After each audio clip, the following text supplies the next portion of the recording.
Fala pessoal, uma dica para vocês aí, ó. Se vocês passam em algum buraco, lombada, né, alguma oscilação e sentem barulho na suspensão do carro dianteira e até o volante, né, chega a vibrar, vocês sentem até na direção, pode ser a articulação da caixa com folga, tá? Ela cria folga nessa esfera aqui, ó. E quando passa algum buraco, lombada, oscilação, acaba fazendo barulho. Você sente até na direção do carro. Então pode ser a articulação da caixa.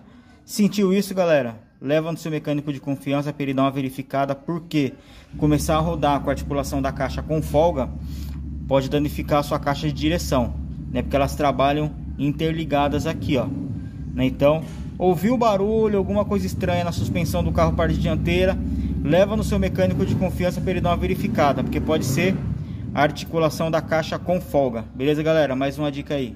Valeu!